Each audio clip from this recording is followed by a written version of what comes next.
राधे राधे दोस्तों, जय श्री राम। श्री कृष्ण जी कहते हैं विधि का विधान। प्राचीन समय की बात है, द्वारका में जब भगवान श्री कृष्ण अपने भक्तों और परिजनों के बीच बैठे थे, तब एक दिन अर्जुन ने विनम्रता होकर प्रश्न किया कि मधुसूदन, संसार में इतना वैभव, इतना दुख और सुख क्यों है? क्यों एक ही घर में कोई धनी है और कोई निर्धन? क्यों कोई व्यक्ति जन्म से ही कष्ट भोगता है तो कोई सहज ही राजकुमार भोग लेता है? क्या यह सब अनाय नहीं? क्या ईश्वर पक्षपाती है? श्री कृष्ण मुस्कुराए। उन्होंने अर्जुन के सिर पर हाथ रखकर कहा, पार्थ, यह ना तो अनाय है और ना ही ईश्वर की पक्षपात पूर्वक लीला। यह सब विधि का विधान है। सृष्टि का अदृश्य नियमों का चलती है, जो नियम न कभी टूटा है और न ही टूटे सकते हैं। जिस प्रकार सूरज प्रतिदिन उदय और अस्त होता है, उसी प्रकार मनुष्य का दुख सुख हानि लाभ जन्म मरण भी विधि के विधान से बंधा हुआ है। कर्म का फल और विधि का विधान श्री कृष्ण ने समझाया। हर जीव अपने कर्मों का निर्माण है। जो बीज बोया जाता है वही फल पर आता है। गेहूं बोने वाला धान नहीं पा सकता और नींव बोने वाला आम नहीं पा सकता। उसी प्रकार मनुष्य अपने पूर्वजन्मों और वर्तमान जीवों में जो कर्म करता है, उन्हीं का परिणाम उसके जीवन में विधि के विधान के रूप में प्रकट होता है। अच्छे कर्म करने वाला व्यक्ति शुभ वातावरण, अच्छे संबंध और सुख परिस्थितियों में जन्म लेता है। वही दूसरे के दुख में साथ देता है और उसी जीवन में संतोष व आनंद मिलता है। इसके विपरीत दुष्कृत करने वाला व्यक्ति कठिनाइयों, दरिद्रता और दुखों से घिरा रहता है। यह कोई अनाय नहीं, बल्कि विधि का अटल विधान है, नियमित और पुरुषार्थ। अर्जुन ने फिर पूछा, तो क्या मनुष्य सब कुछ नियमित के अनुसार ही पाता है? फिर पुरुषार्थ का क्या मूल्य है? श्री कृष्ण ने उत्तर दिया, हे पार्थ, नियमित और पुरुषार्थ दोनों ही रथ के दो पहिए हैं।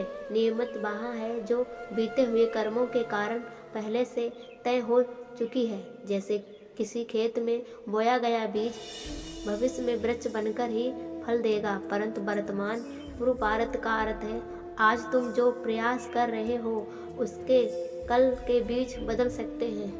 नियमित पूर्वजन्मों के कर्मों का फल है और पुरुषार्थ वर्तमान जन्म के कर्मों का बीज। यदि मनुष्य पुरुषार्थ को छोड़ केवल नियमित पर बैठा रहेगा तो उसका जीवन निष्फल हो जाएगा, और यदि पुरुषार्थ करता रहेगा तो वहाँ अपनी आने वाली नियमित को बदल सकता है।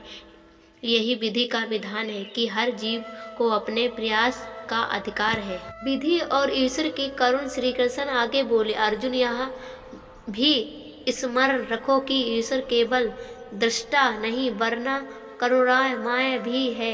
विधि का विधान कठोर है, लेकिन ईश्वर की कृपा से उसका प्रभाव कम हो सकता है। जब मनुष्य सच्चे मन से भक्ति करता है, सत्य और धर्म का पालन करता है, तब ईश्वर उसके जीवन की कठिनाइयों को सहनशील बना देता है। जैसे बरसों तो सभी पर हैं, परंतु जिस खेत में मिट्टी तैयार होती है वही बीज अंकुरित होता है। इसी प्रकार ईश्वर की कृपा सभी पर बरसती है, परंतु जो भक्ति और सदाचार की भूमि तैयार करता है वही उस पर कृपा को प्राप्त करता है। जीवन का रहस्य और स्वीकारक। श्री कृष्ण ने कहा, विधि का विधान हमें यह भी सिखाता है कि जीवन में जो कुछ प्राप्त हो उसी प्रसन्न से स्वीकार करो। दुख हो या सुख, हानि हो या लाभ, सब अस्थायी है। जैसे ऋतु बदलती रहती है, वैसे ही जीवन के दुख सुख भी बदलते रहते हैं। मनुष्य की सबसे बड़ी भूख यही है कि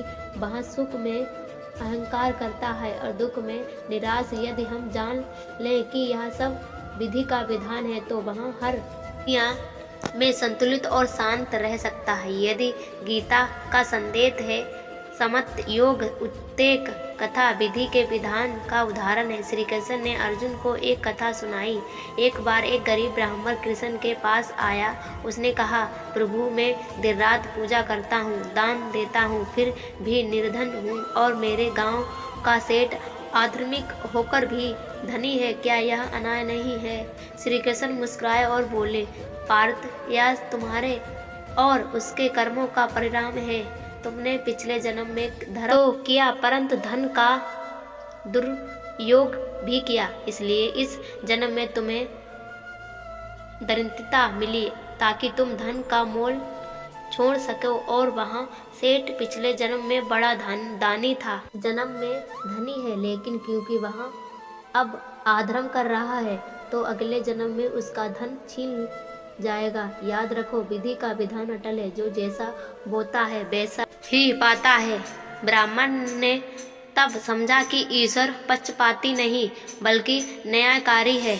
विधि का विधान अति सत्य। श्री कृष्ण ने निष्कर्ष में कहा, पार्थ, विधि का विधान सृष्टि में नींव है। मनुष्य चाहे कितना भी बलवान क्यों ना हो, वहाँ जन्म, मृत्यु, कर्म, फल और समय के नियमों से मुक्ति नहीं हो सकती। इसलिए जीवन में कभी भी घमंड मत करो और नहीं निराश हो जाओ। नियमत तुम्हें कुछ परिस्थितियां देता है, परंतु पुरुषार्थ तुम्हें अवसर देता है और ईश्वर की कृपा तुम्हें मार्ग दिखाती है। इसलिए त्रिवेणी और पहचान कर जो मनुष्य जीवन जीता है वही सच्ची ज्ञानी सफल होता है। संदेश श्री कृष्ण जी का वचन है, विधि का विधान कभी अन्याय नहीं करता। हर सुख दुख हमारे ही कर्मों का परिणाम है। नियमित अटल है, परंतु पुरुषार्थ में विभिन्न बदल जा सकता है।